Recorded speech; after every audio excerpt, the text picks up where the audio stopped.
ऐसाही परी कौतुके जरी कर्मे करीतो यज्ञादिके तरी ते लया जाती अशेखे तयाच्याची ठाई। नमामि सद्गुरुं शांतं सच्चिदानंद विग्रहं पूर्ण ब्रह्मपरानंद मीशम आळंदी वल्लभम।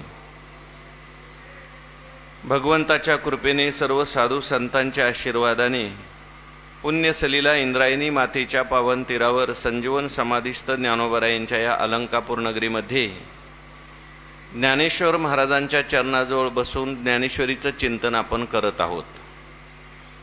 जोग महाराज वारकरी शिक्षण संस्था आणि आळंदी देवस्थान यांच्या माध्यमातून सुरू असलेली आपली नित्याची ज्ञानेश्वरी प्रवचन सेवा आजच्या या प्रवचन सेवेमध्ये उपस्थित भाविक भक्त श्रोते सज्जन माता भगिनी सर्वांना वंदन करून आपण सर्वांनी मिळून हे चिंतन करायचं आहे।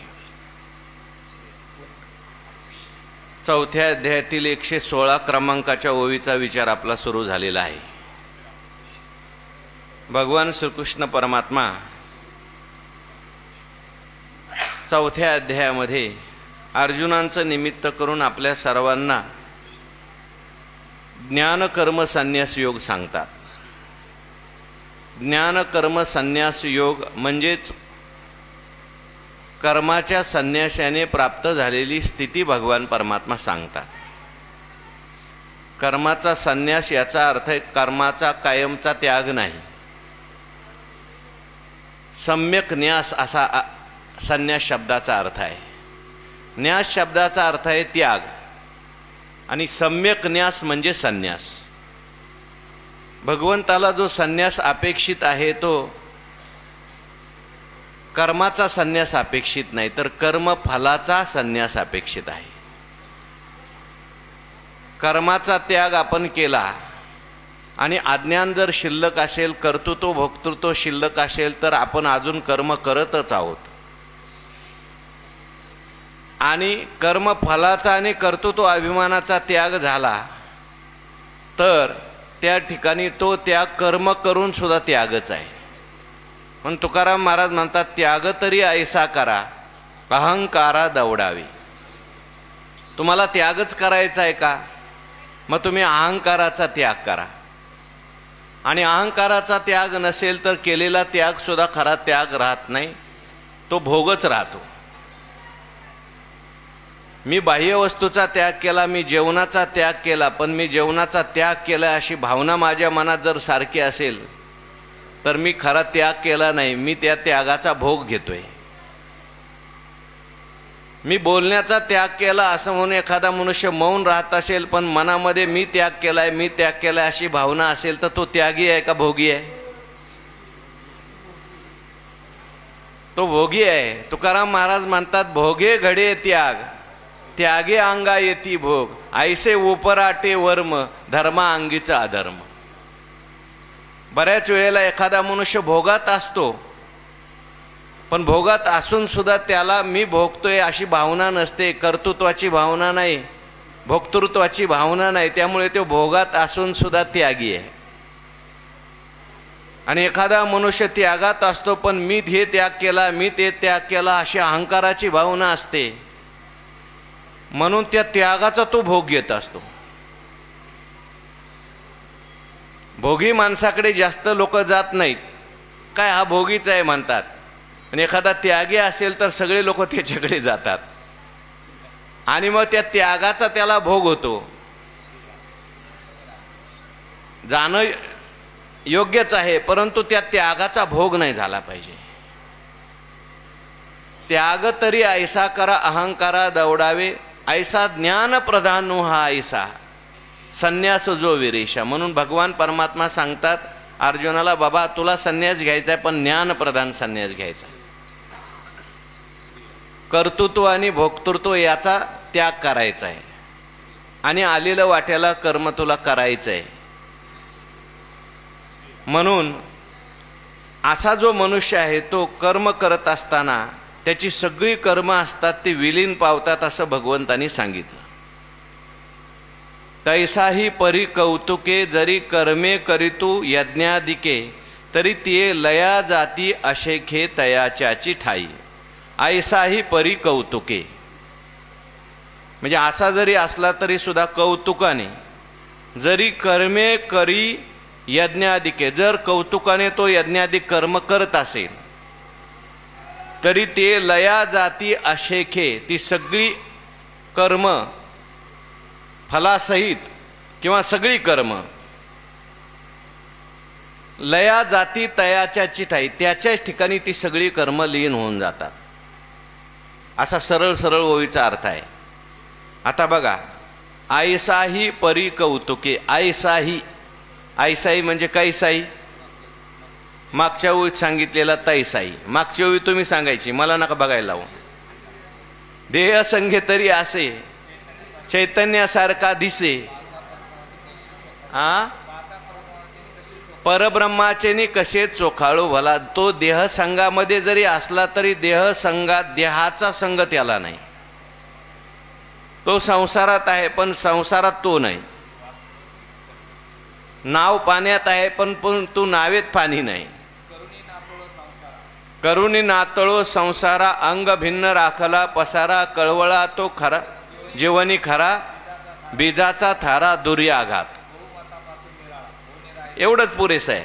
करुणी नातळो संसारा, आम्ही संसार करतो पण संसार करून सुद्धा संसार आम्हाला स्पर्श करत नाही. करुणी नातळो संसारा, का बरं? अंग भिन्न राखीला पसारा, हा सगळा जो आहे तो पसारा आहे, आम्हाला माहिती आहे. याच्यात परमात्मा खरा आहे, बाकी सगळा पसारा आहे, म्हणून आम्ही त्याला भिन्न राखलं. जरी करत असलो, जरी राहत असलो, जरी सर्व काही असलं तरी सुद्धा हे आमच्यापेक्षा भिन्न आहे. अंग भिन्न राखीला पसारा, कशामुळं हा पसारा दूर ठेवला? कळवळा तो जीवनी खरा, खऱ्याचा कळवळा जीवनात आहे. परमात्म्याचं चिंतन नेहमी चाललंय. आणि बीजाचा थारा, जे बीज आहे त्याला आम्ही थारा दिलेला आहे, म्हणून सगळे आघात दूर झालेले आहेत. म्हणून ऐसाही परी म्हणजे तो शरीरात जरी असला तरी सुद्धा चैतन्यासारखा दिसे, भोगुनी त्यागिली. चैतन्यासारखा दिसे, देह संगे तरी आसे, पण सगळे चैतन्याचे गुण त्याच्यामध्ये दिसतात. ऐसाही परी कौतुके. आता कौतुक शब्द आला, कौतुक का शब्द वापरला? कौतुक शब्दाचा अर्थ आहे सहज, ठीक आहे.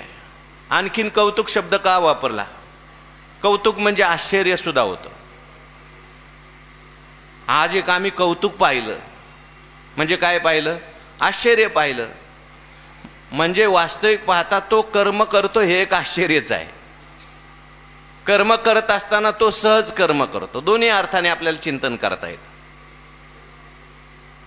कारण आता वास्तविक पाहता चैतन्यासारखा दिशे नवे नवे तो चैतन्य स्वरूप झाला. आणि मग जर चैतन्य स्वरूप झाला तर कर्म कशी काय? यस्त्वात्मरतिरेव स्याद आत्मतृप्तस्य मानवा आत्मन्येवच संतुष्टः तस्य कार्यम न विद्यते. ओवी सांगा त्याच्यावरची. देखे आत्मतुष्टी तैशी कर्मे नाही, तृप्ती झालिया जैसी साधने सरती आपैसी. देखे आत्मतृप्ती तैसी कर्मे नाही. तृप्ती झाल्यानंतर साधनं सगळे आपोआप बाजूला सरतात. जेवण बनवेपर्यंत साधनं जमा करतो, तो सगळं काय असेल स्वयंपाकाचं साधन जे असेल ते सगळं जमा करतो. अग्नी असेल, उदक धान्य न अग्नी झाल्या घडे पाक, तुकाराम महाराज म्हणतात. एका विन एक कामा नाही. उदक असेल, अग्नी असेल, धान्य असेल, हे साधन कशा करताय? जेवण बनवण्याकरता. पण जेवण झाल्यानंतर अग्नी ठेवतो का? धान्य ठेवतो का? पाणी ठेवतो का? नाही, बाजूला सारतो. कशा करता? झालं, तृप्ती झाली या जैशी साधने सरती आपैसी आत्मतुष्टी तैशी कर्मे नाही. आत्मतुष्टी झाली. नदी समुद्रापर्यंत धावत असताना जोरात जोरात धावते, पण एकदा समुद्र प्राप्त झाला आता परत तिला धावायचं पुढं नाही.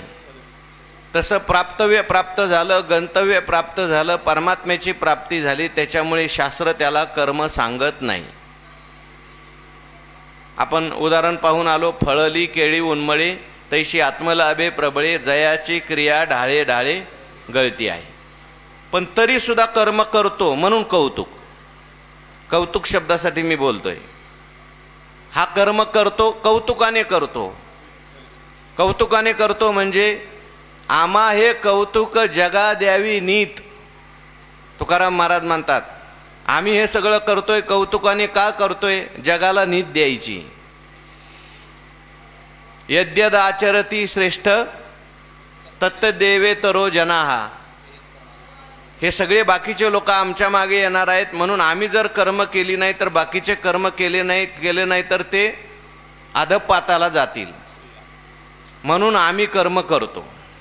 म्हणून ज्ञानेश्वर महाराज कर्म करतात, म्हणून तुकाराम महाराज कर्म करतात. जरी त्यांना प्राप्ती झाली असली तरी सुद्धा कर्म त्या ठिकाणी करतात, कारण त्या ठिकाणी लोकसंग्रहासाठी कर्म करतात. तैसाही परी कौतुके.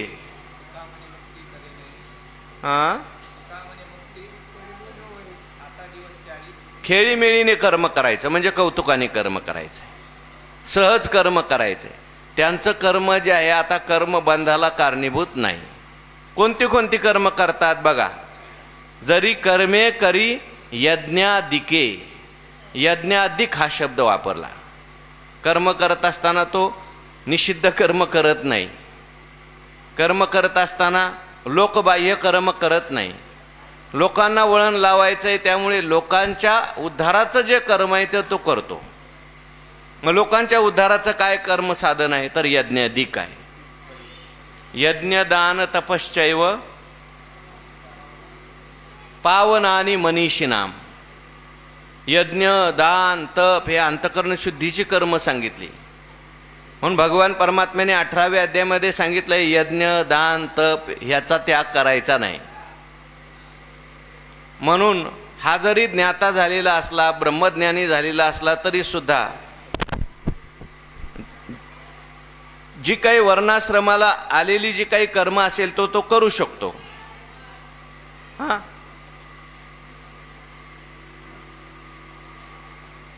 जरी कर्मे करी यज्ञाधिके. यज्ञाधिक कर्म करतो. यज्ञाधिक म्हणजे काय? यज्ञ शब्दाचा अर्थ आपण मागे पाहिला होता. यज्ञ शब्द यज शब्दापासून 3 अर्थ निघतात. देवता पूजन, संगतीकरण आणि दान. यज्ञ म्हटल्यानंतर हे 3 त्याच्यामध्ये येतात. एक देवता पूजन येतं, दुसरं संगतीकरण येतं आणि दान येतं. मग तो आपल्या जीवनामध्ये यज्ञ करतो म्हणजे देवता पूजन करतो.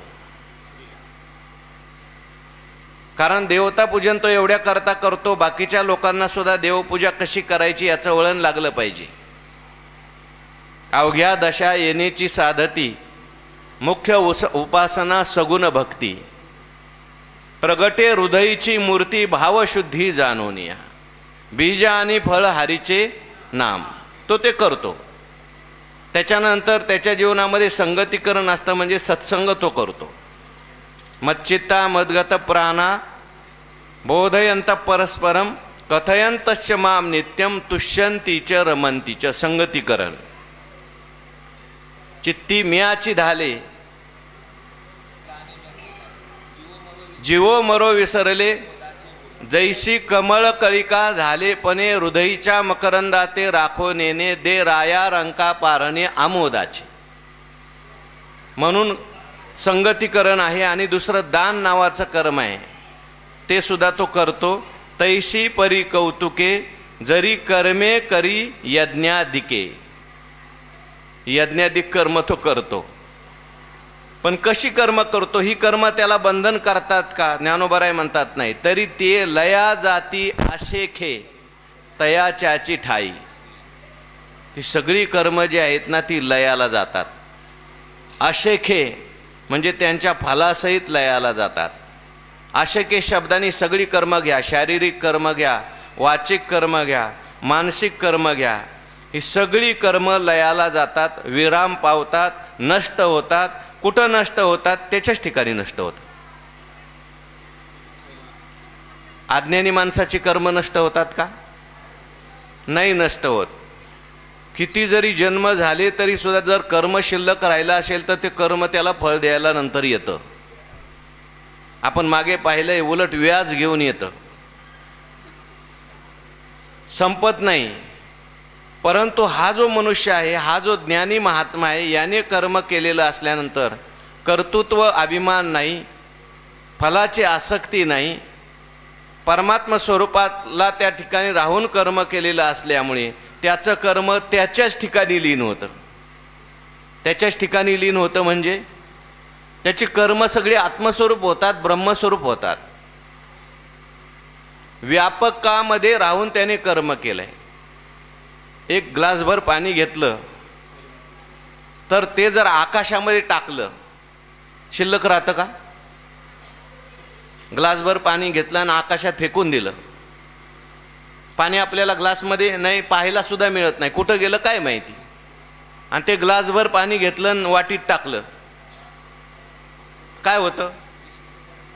वाटी भरते आणि खाली सांडतं. तसं आपण कर्म जे आहे व्यापकात राहून जर कर्म केलं तर ते कर्म नष्ट होतं. सहज कर्मेती झाली ब्रह्मार्पण. का झाली? जन नोहे हा अवघा जनार्दन. आणि कर्म जर मी करतोय म्हणून केलं, मी करता आहे, मी भोगताय असं म्हणून केलं तर ती वाटी भरते आणि ती शिल्लक राहतं पुढच्या जन्माकरता. केले कर्म झाले त्याची भोग आले. म्हणून हे महात्मे कर्म करतात, त्यांची जी कर्म असतात ती सगळी त्यांच्या ठिकाणी लीन होतात.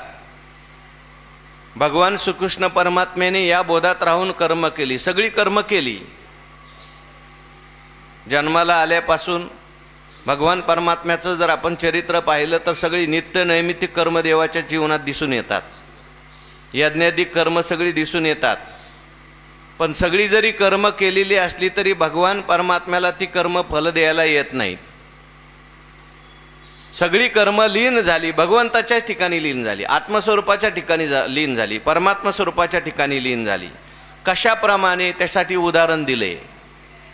पुढच्या ओवीमध्ये दृष्टांत दिला ज्ञानोबारायांनी. प्रत्येकाचं कर्म वेगवेगळं जरी असलं तरी सुद्धा ते कर्म लीन होतं. नाथ महाराजांनी ओवी सुंदर लिहिली. जनक राजपदी नांदे शुक नागवा प्रारब्धे कळी लाविजे नारदे अदृष्ट छंदे वर्ततसे. जनक राजपदी नांदे राज्यकारभाराचं कर्म करत होते, त्यांना ते फळ द्यायला परत आलं नाही. शुक नागवाची प्रारब्धे, शुकाचार्य जे आहेत जन्माला आल्याबरोबर नग्न अवस्थेत जंगलात निघून गेले. कशामुळे? प्रारब्धामुळे. प्रत्येकाचं प्रारब्ध वेगवेगळे.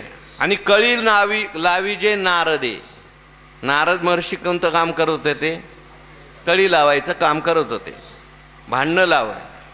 हो, ब्राह्मणाचा काय हा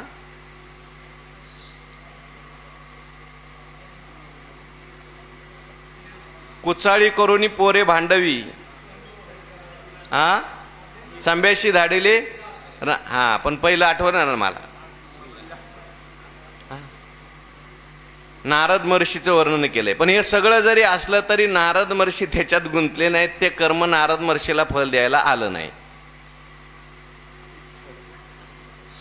वशिष्ठ पुरोहितत्व करी भीष्म पहुडे शरपंजरी याज्ञवल्क्या दोघी नारी अदृष्ट करी वर्तत. प्रत्येकाचं कर्म वेगवेगळं आहे. मग ही कर्म गेली कुठं? तैसा कर्मा कर्माची मोहरा उठून येदूनी अहंकारा संसाराचा दरारा सांडणे येणे. कर्मा कर्माचे मोहरा उठून येदूनी अहंकारा. कर्म करत असताना अहंकाराला उठू द्यायचं नाही. मग संसाराचा दरारा सांडणे येणे, मग संसाराचा दरारा नाही. मनती तद्रूपा ब्रह्मा यया फळेशी क्रिया इया तेची होतू आम्हा भोगावया काहीची नुरो मनोनी ब्रह्मतेची कर्म ऐसे बोधा आले जया असम तया कर्तव्य ते नैष्कर्म्य धनुर्धरा. म्हणून सगळी कर्म लीन झाली. कशाप्रमाणे लीन झाली? उदाहरण दिलं ज्ञानोबारायांनी. पुढच्या ओळीमध्ये आकाळीची आभरे जैशी उर्मी विन आकाशी हारपती आपैसी उदयली साती. आकाळीची आभरे जैशी, ज्याप्रमाणे अकाळामध्ये आलेली आभ्र म्हणजे ढग, म्हणजे पावसाळा नाही आणि ढग आले. ढग आल्यानंतर ते पाऊस पाडतातच का? पावसाळा नसल्यानंतर आलेले जे ढग असतात ते येतात, आले आले ढग सकाळी आलेले दिसतात आणि दुपारी गायब होऊन जातात. ते पाऊस पाडत नाहीत, त्यांना ते फल देत नाहीत. आकाळीची आभरे जैशी उर्मी विना आकाशी, त्यांच्यामध्ये उर्मी नसते. म्हणजे ढग जरी आलेले असले तरी त्याच्यात पाणी नसतं, नुसतेच ढग असतात ते. हो.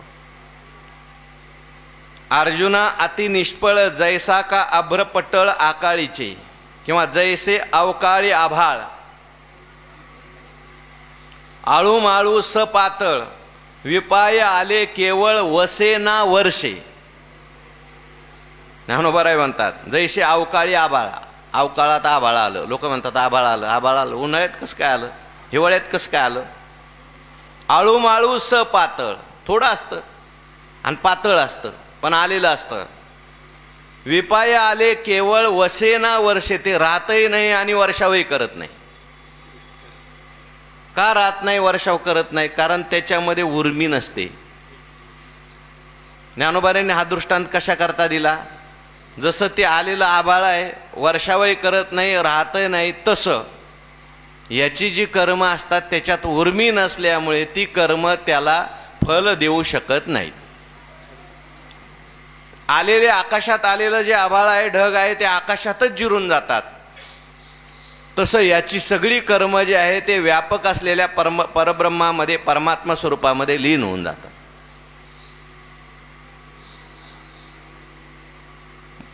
अवकाळी आलेलं असल्यामुळे ते राहत नाही.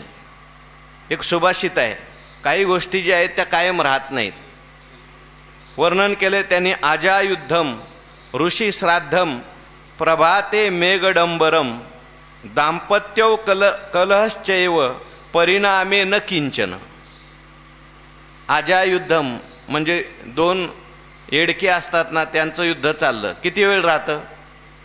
थोडा वेळ राहतं आणि थोड्या वेळाने एकामेकाच्या गळ्यात गळी घातलेली दिसतात. आजायुद्धम. ऋषी श्राद्धम, ऋषीने श्राद्ध केलं, काय फल आहे त्याला? अरे ऋषी आहे तो, त्याने सर्वसंग परित्याग केलेला आहे, सर्व काही त्याचं पूर्ण झालेलं आहे. पिंड पदावरी दिला आपुलिया करी. आता त्याने श्राद्ध केलं काय, नाही केलं काय, त्याला काय फल नाही. आणि प्रभाते मेघडंबरम म्हणजे सकाळी आलेलं मेघ, आकाशात आलेले मेघ, ते वर्षाव करत नाहीत. पुढं म्हटलंय दंपतव कलहश्चैव, पती पत्नीत झालेलं भांडण आहे, जास्त वेळ ते राहत नाही. खरे असतील तर, चांगले असतील तर, धार्मिक असतील तर. तसं आकाळीची आभरे जैशी उर्मी विना आकाशी हारपती आपैसी उदयली साती, ते राहत नाहीत.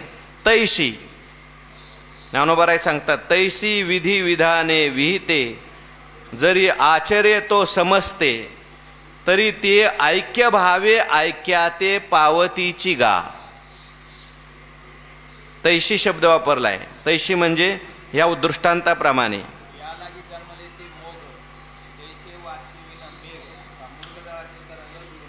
वार्षी व न मेघ एवढाच अर्थ घ्यायचा तिथला.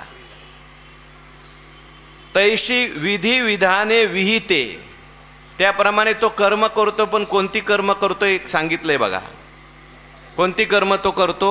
विधी विधाने विहिते, म्हणजे विधीने जे काय विधान सांगितलंय आणि जे काय विहित कर्म सांगितलंय तेवढं कर्म तो करतो. आता वया सांगा विठ्ठल विठ्ठल म्हणण्यापेक्षा. तो कोणती कोणती कर्म करतो? वर्णविशेषे भागा आली. तो कर्म आपल्या वाट्याला आलेली कर्म तो सगळी करतो. मागे आपण ह्या वया अनेक वेळा म्हटलेले आहेत. तो कर्म करत असताना विहित कर्म करतो. विधिते पाळीत, निषेधाते गाळीत, मज देऊनी जाळीत कर्म फळे. कर्म कोणती कोणती करतो त्या वया पाहिजे आपल्याला. वर्णविशेषाने भागाला आलेली कर्मे तो करतो. स्वाधिकाराचे नि मार्गे, नाही कोणती कर्म करतो हा विषय चाललाय. तो कोणती कर्म करतो? ज्ञानी निषिद्ध कर्म करतो का?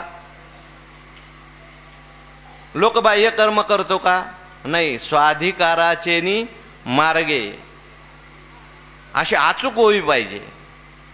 तैसे सर्वस्व स्वाधिकाराचे नि मागे आले ते मानिले अंगे, पतिव्रतेचे नि परिश्वंगे प्रिया ते जैसे. तैसे सर्वस्वे कर्म अनुष्ठी, परिफळ न सुये दिठी. उखिती क्रिया पैठी ब्रह्मची करी. तो कर्म करतो पण सगळी विहित कर्म करतो. विधानाने सांगितलेली कर्म करतो, निषिद्ध कर्माचं तो आचरण करत नाही. म्हणजे तैशी विधी विधाने विहिते, जरी आचर्य तो समजते सर्व प्रकारची कर्म तो करतो. यज्ञ असेल, दान असेल, तप असेल, ग्रहस्थाश्रमी असेल तर त्याच्याकरता सांगितलेली कर्म आहेत. अग्निमुखी हवन, न करील देवता पूजन, प्राप्त वेळे भोजन ब्राह्मणाचे, विमुख होईल गुरुभक्ती, आदर न करील अतिथी, संतोष नेदिल ज्ञाती आपुले. सर्व काही इष्टापुरत करतो. सचाडाची परी इष्टापुरते करी, केले हे शरीरी वसुनेदी. तो सगळं करतो. तैशी विधी विधाने विहिते, जरी आचरे तो समजते, तरी ती ऐक्य भावे ऐक्याते पावती चिगा. सगळी कर्म करत असताना सुद्धा ती सगळी कर्म ऐक्याला प्राप्त होतात. ती कर्म भेद निर्माण करत नाहीत. ती कर्म पुनर्जन्म निर्माण करत नाहीत. ती कर्म रागद्वेष निर्माण करत नाहीत. ती कर्म सुखदुःख निर्माण करत नाहीत. का निर्माण करत नाही? ती ऐक्याला प्राप्त झाली म्हणजे परमात्मा स्वरूप ती कर्म झाली. का परमात्मा स्वरूप झाली? तर ऐक्य भावे हा शब्द ज्ञानोबारांनी वापरलाय. बघा, होई बघा असेल ज्ञानेश्वरी तर, ऐक्य भावे ऐक्या ते पावतीची गा. त्याचा भाव जो असतो तो ऐक्य भाव असतो. ऐक्य भाव म्हणजे काय? अज्ञानी माणसाची कर्म जी आहेत ती ऐक्याला प्राप्त होत नाही, ती भेदाला प्राप्त होतात, जन्माला प्राप्त होतात, शरीरांना प्राप्त होतात, सुखदुःखांना प्राप्त होतात. कारण त्याच्यामध्ये भेद असतो. जीव जीवाचा भेद, जीव जडाचा भेद, जड जडाचा भेद, आणखीन जड ईश्वराचा भेद आणि जीव ईश्वराचा भेद. हे जे महात्मे असतात त्यांच्या जीवनामध्ये हा भेद गेलेला असतो. तुका म्हणे भेदा भेद गेला वाद खंडोनी. जड जडामध्ये सुद्धा त्यांना भेद दिसत नाही. हो, सोने आणि माती आम्हा समान हे चित्ती. आपल्याला नाही बरं का, त्यांना सोनं काय आणि माती काय ते रांका बांका त्याच्या चरित्रात सांगतात. पुढे आईवडील चाललेले होते आणि मागं मुलं चाललेली होती. नाही, पुढं मुलं चाललेली होती, आईवडील चालले होते, मागं मुलं चालली होती. आणि काही सोन्याची नाणी तिथं पडलेली होती म्हणून आईवडिलांनी त्या ठिकाणी त्याच्यावर माती टाकली. न जाणू आपली मुलं मागून येतात, कोणाचं द्रव्य पडलं हे आपलं नाही, दुसऱ्याचं पडलेलं घेणं हे चांगलं नाही. त्यांना लोभ निर्माण होईल म्हणून माती त्याच्यावर टाकली. मुलं आली आणि आल्यानंतर मोठ्या मोठ्याने रडायला लागली. रडायला लागल्यानंतर त्या ठिकाणी आई वडील आले. म्हटले का रडता? म्हटले हे पाहून, तुमचं केलेलं पाहून आम्ही रडतो. काय केलेलं पाहून आम्ही रडतो? अरे आम्ही योग्य केलं, तुम्हाला वळण लागावं म्हणून केलं. काय केलं? म्हटले अहो तुम्ही इथं माती का टाकली? ते म्हटले सोनं होतं म्हणून माती टाकली. मुलं रडायला लागली. म्हटले अजून तुम्हाला सोनं दिसतंय, आम्हाला असं वाटलं मातीवरच माती का टाकली. जड जडाचा भेद गेला. विशेष नाही, रत्न गुंडया काही नेनिजे भेद म्हणून तयाच्या ठाई, बरं का, आपल्या ठाई नाही.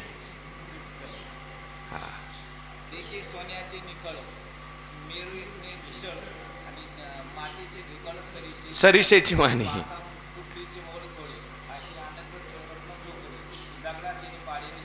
वा, जड जडाचा भेद. आता जड जीवाचा भेद गेला. जड आणि जीव याच्यामध्ये त्यांच्या जीवनात भेद नाही, कुठल्याच प्रकारचा भेद नाही, ऐक्य स्वरूपता प्राप्त झाली. हे नामदेव महाराजांच्या चरित्रात असं आलंय. नामदेव महाराजांची पुण्यतिथी आज. नामदेव महाराज मोठे झाले. आई वडिलांना असं वाटायचं आता लवकर काहीतरी व्यवसाय बघितला पाहिजे आपला. त्यांचा व्यवसाय कोणता होता? शिंपी.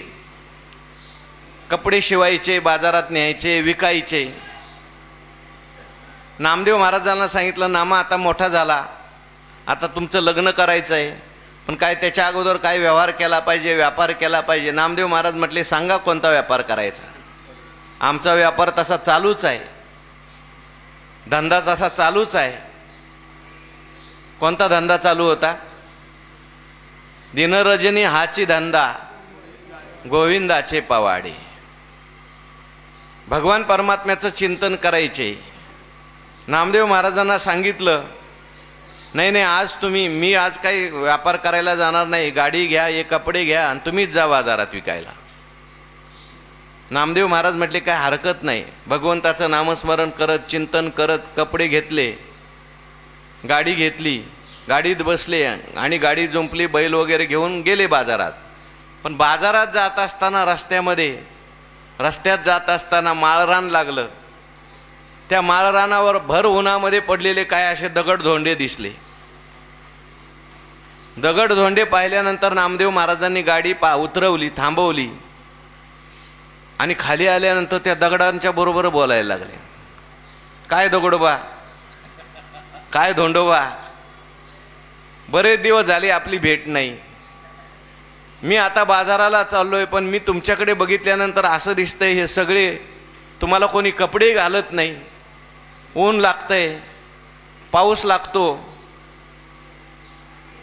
तो धोंडोबा मनातल्या मनात म्हणायचा, कोण आम्हाला कपडे देणार आहे बाबा, कोण आमच्याकडे लक्ष देते, आम्हाला दगड समजतात सगळे, तुझ्यासारखे काही भक्त असतात ते आम्हाला दगड समजत नाहीत. जड जडातला भेद गेला, जड जीवातला भेद गेला. नामदेव महाराज गाडीतून खाली उतरले, म्हटले, बघा मी देतो पण असा देणार नाही, उधार देईल. 1 महिन्याच्या बोलीवर, 1 महिन्याच्या बोलीनंतर माझ्या कपड्याचे पैसे देणार असला तर मग मी कपडे देतो. आता तो धोंडोबा काय बोलणार आहे? नामदेव महाराजांनीच कल्पना करायची, घ्यायची इच्छा दिसते याची, पण बोलत काही नाही, आपण त्याला देऊन टाकू.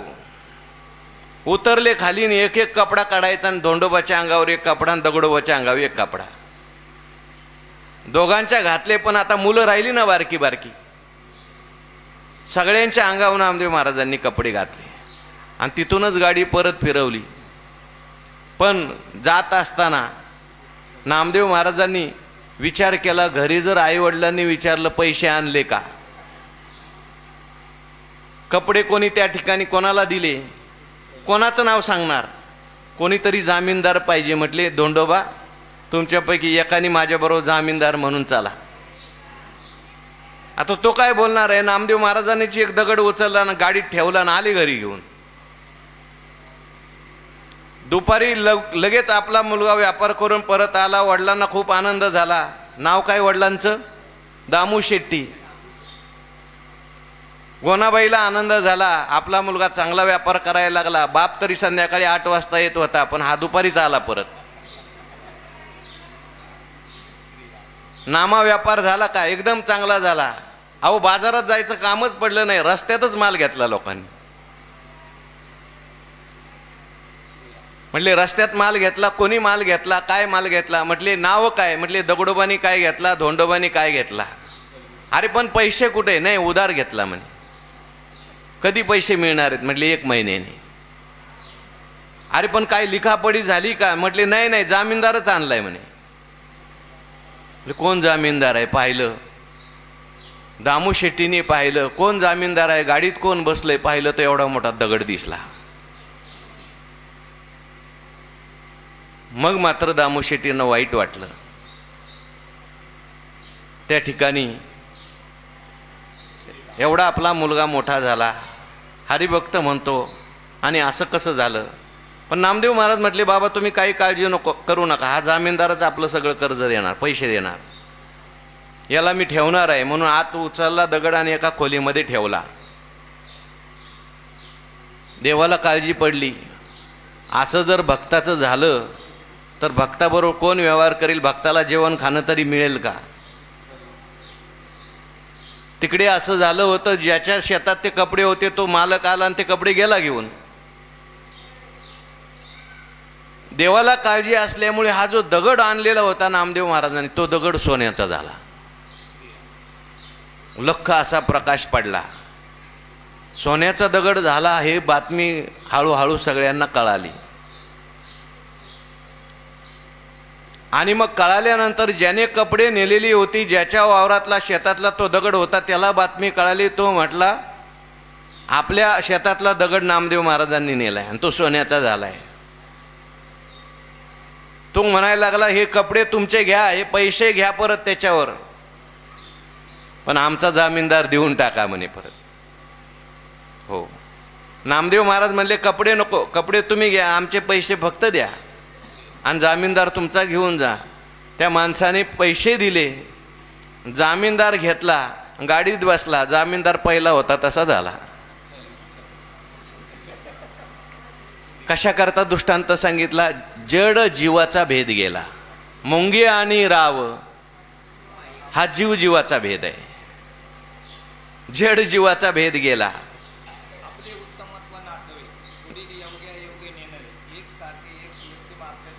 नमूचे आवडे नाही, मला प्रमाण पाहिजे. जड आणि जीवाचा भेद गेला याचं प्रमाण पाहिजे. नाही, तुकाराम महाराजांचं प्रमाण पाहिजे. जड आणि जीव म्हणजे एक जड पाहिजे आणि एक जीव पाहिजे. जड पाहिजे आणि जीव पाहिजे आणि ते आम्हाला समान दिसतंय असं म्हणणारं तुकाराम महाराजांचं प्रमाण पाहिजे. हा,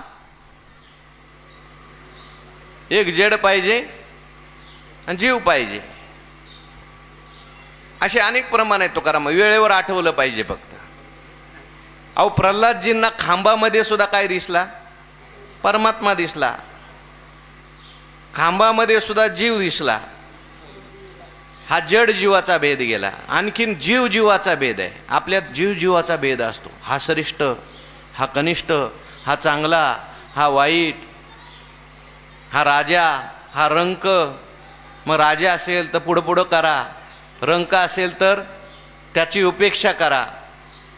पण संतांच्या दृष्टीने नाही. तुकोबाराय सांगतात, मुंगी आणि राव आम्हा सारी खाची जीव. मुंगी असू द्या, राव असू द्या, मुंगीत सुद्धा आम्हाला देवच दिसतो आणि राजात सुद्धा देवच दिसतो. पुढे जीव ईश्वराचा भेद आहे, जड ईश्वराचा भेद आहे.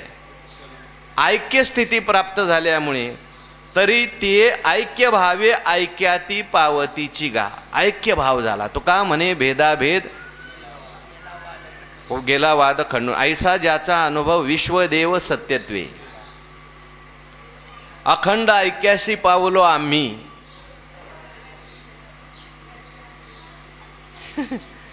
मला दुसरं पुढचं आठवतं, मागचं नाही आठवत. अखंड ऐक्याशी पावलो आम्ही. बघा कोणाला आठवत असेल. आम्हाला त्या ठिकाणी ऐक्य भाव प्राप्त झाला. कशामुळे प्राप्त झाला? काय तुमची दृष्टी आहे? सगळी कर्म जे आहे ते आपोआप तुमच्यामध्ये लीन होतात. त्याला कारण काय? तर त्याचं सूत्र या पुढच्या श्लोकामध्ये. संतांची दृष्टी कशी असते, ब्रह्मज्ञानी माणसाची दृष्टी कशी असते, ज्ञानी भक्ताची दृष्टी कशी असते, ते भगवान परमात्मा पुढच्या श्लोकात सांगतात. ब्रह्मार्पणम ब्रह्महवी ब्रह्माग्नौ ब्रह्मनाहुतम ब्रह्मैव तेन गंतव्यम ब्रह्मकर्म समाधिना. बराच महत्त्वाचा श्लोक आहे. काही ठिकाणी जेवताना हा श्लोक म्हणतात. ब्रह्मार्पणम ब्रह्महवीर ब्रह्माग्नौ ब्रह्मनाहुतम ब्रह्मैव तेन गंतव्य ब्रह्मकर्म गंतव्यम ब्रह्मकर्म समाधिना. म्हणतो, पण त्याचा अर्थ कुठं माहिती आहे?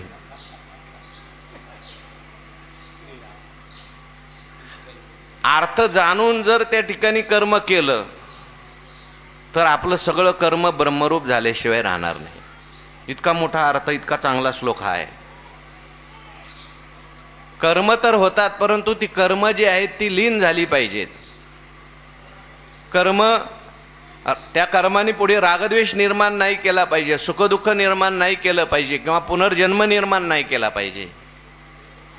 याच्याकरता अभेद दृष्टी पाहिजे, ऐक्यभाव पाहिजे. तो ऐक्यभाव मनात पाहिजे, बुद्धीत पाहिजे, बरं का. व्यवहारामध्ये ठेवता येत नाही. विद्या विनय संपन्ने ब्राह्मणे गवी हस्तिनी शुनीचैव स्वपाकेच पंडिता समदर्शिना म्हटलं का वर्तिना म्हटलं? दर्शिना. दर्शन समान करायचं आहे, रागद्वेष निर्माण होऊ नयेत, सुखदुःख निर्माण होऊ नयेत म्हणून. वागताना व्यवहारामध्ये साधक असेल तर त्याला व्यवहाराप्रमाणे वागावं लागतं. पण भेद जरी व्यवहारात असला, उपाधीत असला, तरी उपहितामध्ये भेद नाही. कशी त्याची दृष्टी असते? भक्त होणं, संत होणं म्हणजे काही बाहेरचा बदल नाही, बरं का. बाहेरचा बदल एवढा महत्त्वाचा सुद्धा नसतो. काही लोक देशाचा बदल करतात, या देशात नको तिकडं जाऊ आपण म्हणजे संत होऊ. ठीक आहे, थोडा फायदा होऊ शकतो. वेशाचा बदल करतात, पांढरं होतं ते लाल केलं, पिवळं केलं.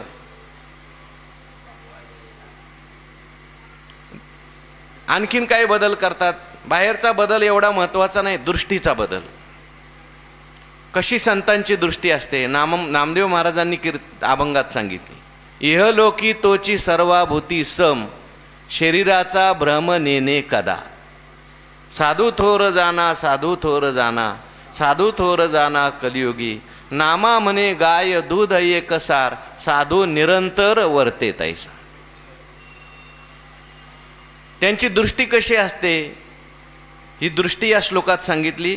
ब्रह्मार्पणम ब्रह्म हवीर, ब्रह्माग्नौ ब्रह्मणाहुतम, ब्रह्मैव तेन गंतव्यम, ब्रह्म कर्म समाधिना. भगवान परमात्मा सांगतात त्याचं प्रत्येक क्रिया म्हणजे यज्ञ असते, आणि तो यज्ञ ब्रह्मरूप होत असतो. का यज्ञ ब्रह्मरूप होत असतो? कारण त्याची दृष्टी तशी असते, त्याची दृष्टी परमात्म्यामध्ये स्थिर झालेली असते. आणि परमात्म्यामध्ये ज्याची दृष्टी स्थिर झालेली आहे त्याने केलेलं प्रत्येक कर्म जे आहे ते ब्रह्मरूप होत असतं. ब्रह्मार्पणम म्हणजे अर्पणम ब्रह्म, हवी ब्रह्म, ब्रह्माग्नौ ब्रह्मणाहुतम, आणि ब्रह्म कर्म समाधिना तेन ब्रह्म एव गंतव्यम. म्हणजे ज्याच्याद्वारे अर्पण करायचंय त्या वस्तू सगळ्या ब्रह्म, जे अर्पण करायचंय ते ब्रह्म. अग्नी जो आहे तो सुद्धा ब्रह्म, ज्याच्याद्वारे अर्पण केलं जातंय ते ब्रह्म. आणि अशा प्रकारे त्याला ब्रह्म कर्माची समाधी प्राप्त झालेली आहे. ब्रह्मामध्ये राहून तो करतोय, म्हणजे शेवटी त्याचं गंतव्य स्थान सुद्धा काय आहे? ब्रह्म आहे. आणि म्हणून त्याची सगळी कर्म लीन होतात, ब्रह्मरूप होतात. काही यज्ञाचं रूपक केलेलं आहे. यज्ञ म्हटल्यानंतर आपण होम केल्यानंतर घरामध्ये होम करतात बघा. सत्यनारायणाची पूजा झाली, आणखीन कोणतं वास्तुशांती झाली की होम करतात. त्या होमामध्ये काय काय असतं बघा. त्या होमामध्ये काही वस्तू असतात त्या टाकायच्या असतात. आपल्यामध्ये समिधा असतात, तूप असतं, ते टाकायचं असतं. ज्याच्याद्वारे टाकायचं असतं ती पळी वगैरे असते, त्याला अर्पण म्हणतात. त्याच्याद्वारे करायचं आहे अर्पण, ते अर्पणम ब्रह्म. म्हणजे ती पळी आहे, होमाचं साधन, श्रुवा त्याला म्हणतात बरं का, ते ब्रह्म आहे. त्याच्यानंतर त्याच्यामध्ये जे तूप टाकायचं आहे, समिधा टाकायचे आहे, आणखीन काय तीळ टाकायचे असतील ते सगळं ब्रह्म. दही दूध काय टाकायचं असेल ब्रह्म. म्हणजे अर्पणम ब्रह्म, हवीर ब्रह्म. बरं, मग तो अग्नी पेटलेला असतो कुंडामध्ये, तो अग्निसुद्धा कोण आहे? ब्रह्मच आहे. ब्रह्माग्नव, आणि मग जी काही क्रिया झाली, हवन क्रिया झाली, ही सुद्धा काय झाली आता ब्रह्मच. आणि ज्याच्याद्वारे अग्नी टाकला, ते हवन टाकलं, तो यजमान जो आहे तो सुद्धा कोण आहे, ब्रह्मच आहे.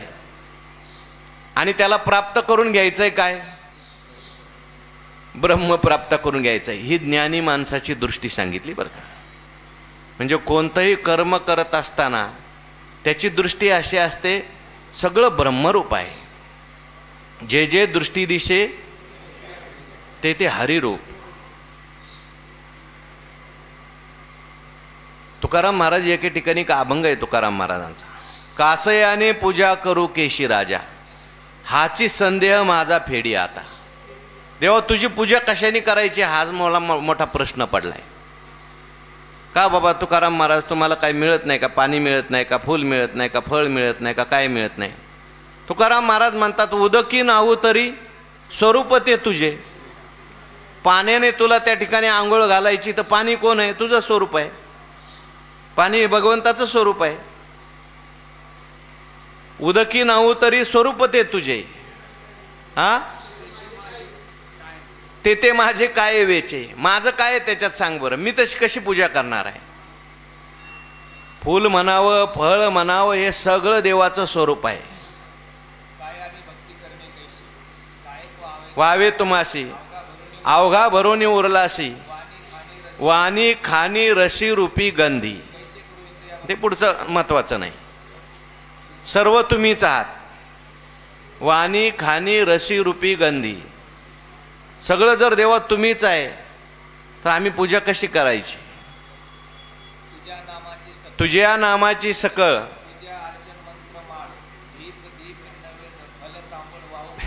तू का म्हणे तुझं नामस्मरण करतोय, पण आता नाम सुद्धा ब्रह्मच आहे. म्हणजे दृष्टी कशी निर्माण झाली. ब्रह्मार्पणम ब्रह्म हवी, ब्रह्माग्नव ब्रह्मनाहुतम, ब्रह्मैव तेन गंतव्यम, ब्रह्मकर्म समाधीना. त्यांची कर्मकालीन झाली, कारण त्यांची दृष्टी अशी असते. ते बसले यज्ञ करायला, पण यज्ञ करायला बसले असताना ते जे काही यज्ञातलं टाकायचं भांडं आहे ते त्यांना ब्रह्मरूप दिसतं. आपल्याला भांडं दिसतं, पण त्यांना भांडं नाही दिसत. काय दिसतं, ब्रह्म आहे. त्याच्यानंतर ते दही दूध दिसलं, हे दही दूध नाही, साक्षात परमात्माच आहे, ब्रह्मच आहे. त्याच्यानंतर हा अग्नी पेटलेला आहे, अग्नी तर भगवंताचं स्वरूपच सांगितलंय, भगवंताचं मुख आहे अग्नी म्हणजे. त्याच्यानंतर त्याने विचार केला, मी बसलो इथं, आता माझ्या आत तरी कोण आहे, परमात्माच आहे. त्याच्यानंतर ही सगळी क्रिया घडली. आपल्याला प्राप्त काय करायचंय या यज्ञातून, त्या तुम्हाला आम्हाला जसं काहीतरी प्राप्त करायचंय, स्वर्ग प्राप्त करायचा आहे, कोणाला मुलगा प्राप्त करायचा आहे, कोणाला पैसा प्राप्त करायचा आहे, याला काय प्राप्त करायचंय, ब्रह्म. म्हणजे क्रिया ब्रह्मरूप आहे, कर्ता ब्रह्मरूप आहे, आणि कर्म सुद्धा काय आहे, फल सुद्धा काय आहे, ब्रह्मरूप आहे. असं म्हणून जर त्या ठिकाणी क्रिया घडल्या, तर त्या क्रिया शिल्लक राहत नाही, त्या ब्रह्मरूप होतात. सकळ कर्मेती झाली ब्रह्मार्पण. आपल्या क्रिया ब्रह्मरूप का होत नाहीत. आपण ज्यावेळेस करतो त्यावेळेस सगळा मनात भेदच भरलेला असतो, भेद भरलेला असतो. हे यज्ञ आहे, ही पळी आहे, म्हणजे जड वस्तू आहेत, मी त्याच्यात हे टाकलंय, आणि हे टाकल्यानंतर टाकणारा मी आहे, टाकून घेणारा माझ्याकडून तो आणखीन बसलेला आहे, होता तो वेगळा आहे. आणि मला अमुक फळ मिळालं पाहिजे, मला स्वर्गात जायचं आहे, मला संतती पाहिजे, मला संपत्ती पाहिजे. मग मिळत नाही असं नाही, मिळतं, परंतु मग ते कर्म शिल्लक राहिलं. आणि हे जे महात्मे आहेत हे करत असतात, पण करत असताना कोणती क्रिया घ्या. आता हे यज्ञ सोडा, जेवणाचं कर्म घ्या. कालच मी श्लोक म्हणून आलो, वदनी कवळ घेता नाम घ्या श्रीहरीचे, सहज हवन होते नाम घेता फुकाचे, जीवन करी जीवित्व अन्न हे पूर्ण ब्रह्म, उदर भरण नो हे जाणे जे यज्ञ कर्म. म्हणून ते खातात, म्हणून त्यांचं खाण्याचं कर्म सुद्धा ब्रह्मरूप झालं.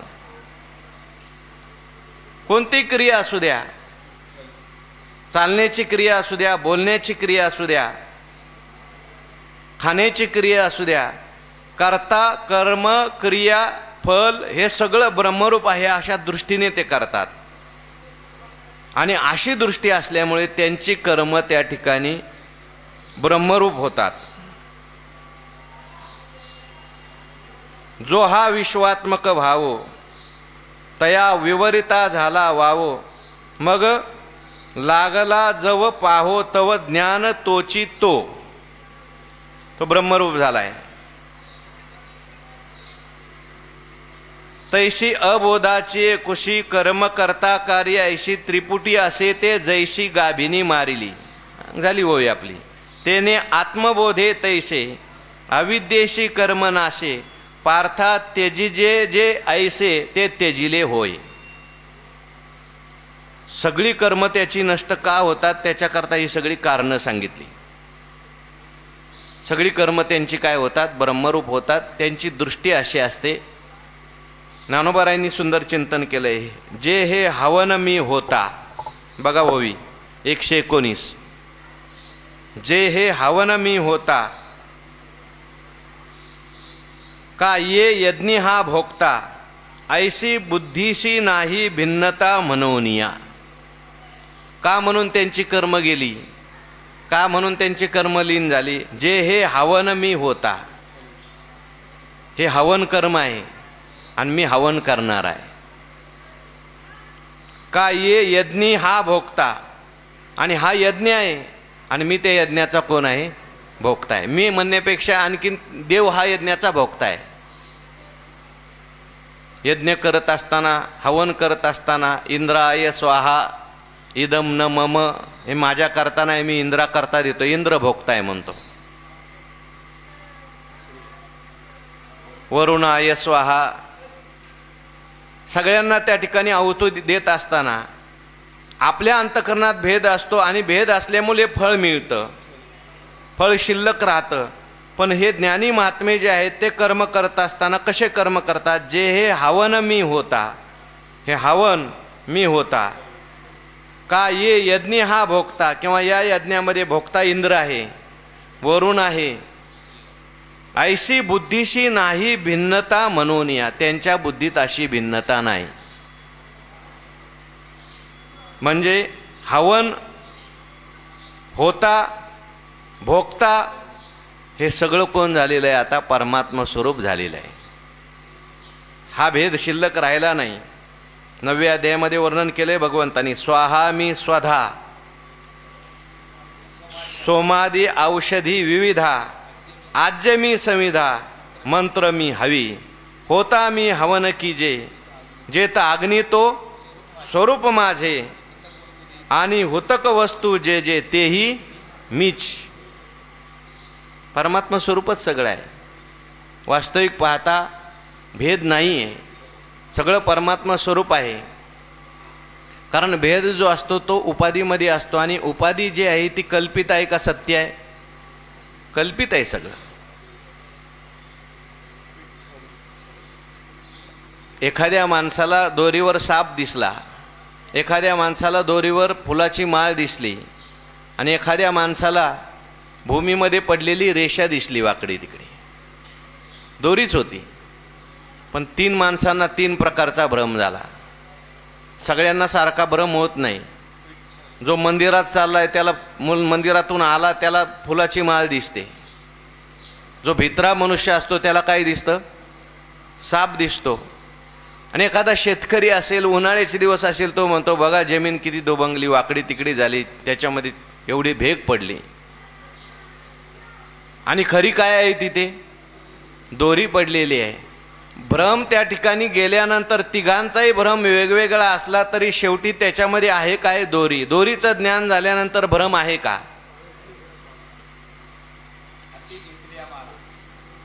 फिटे सर्पत्वाचा कंटाळा तैसा माझेनी बोधे टवाळा नागवेतो. जसं माळ हातात आली की सर्पाची भीती गेली, तसं देवाचा बोध एकदा का झाला, आत्मस्वरूपाचं ज्ञान झालं, परमात्मा स्वरूपाचं ज्ञान झालं की माझेनी बोधे टवाळा. टवाळ म्हणजे हे नामरूप जे आहे टवाळ आहे. टवाळ म्हणजे खोटं. सगळं दिसणारं जे आहे अलंकार खोटे आहेत, सोनंच खरं आहे. तसं जगामध्ये असलेले हे नामरूपाचे भेद जे आहेत ते व्यवहाराकरता केलेले आहेत. तात्विक दृष्ट्या पाहिलं तर परमात्माच आहे. चित्र दिसतात पडद्यावर. पूर्वीच्या काळामध्ये ते पडद्यावरची चित्र असायची. इकडे कुठेतरी तो माणूस बसलेला असायचा, एक प्रकाश घेऊन बसलेला असायचा, लाईट घेऊन बसलेला असायचा, आणि त्याच्या पुढे फिल्म धरली की चित्र दिसतात. कधी कधी त्या पडद्यावर आग लागते.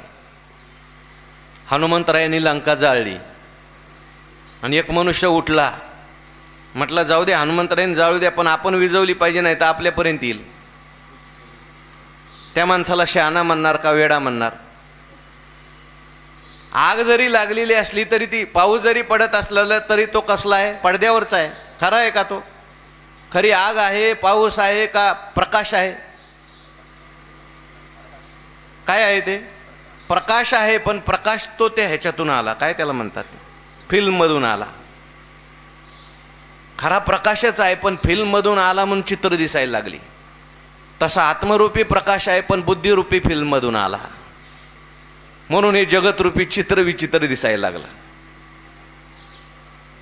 जर त्या फिल्ममध्येच जर देवाचं चित्र असेल तर पडद्यावर काय दिसेल? देवच दिसेल.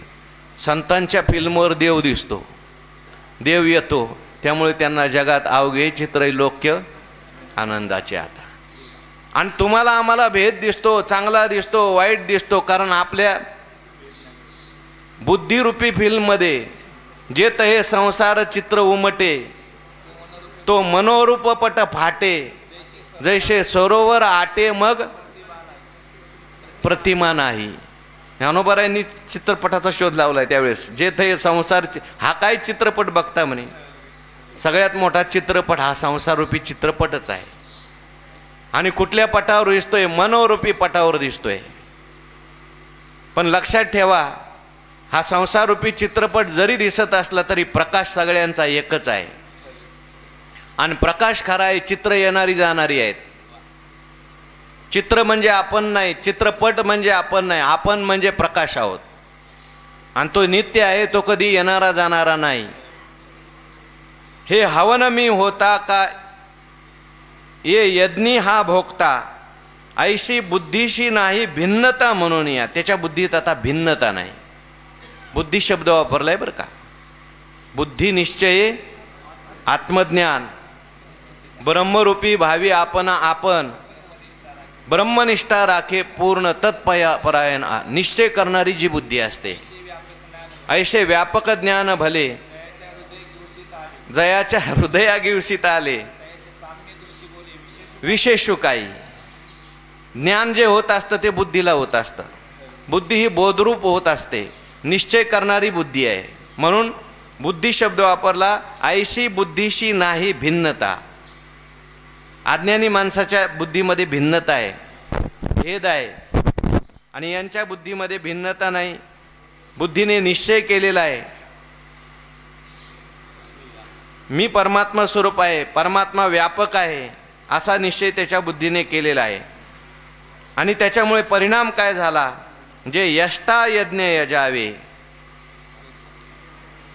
ते हवीर मंत्रादी आघवे, तो देखत असे अविना भावे आत्मबुद्धी. जे यष्टा यज्ञ यजावे, यष्टा म्हणजे यजन करणारा, यज्ञ. आणि जे काही यजन केलं ते हवीर मंत्रादी आगवे. त्याच्यामध्ये हवीर आहे, तूप टाकलं जातं, समिधा टाकले जातं आणि मंत्र म्हटले जातात. आता मंत्रसुद्धा परमात्मा रूप, तूपसुद्धा परमात्मा रूप, यजन क्रिया परमात्मा रूप, यजन करणारा परमात्मा रूप. ज्याच्यासाठी यजन करायचे आणि प्राप्त काय करायचे? परमात्मा रूप. तो देखे अविना भावे आत्मबुद्धी.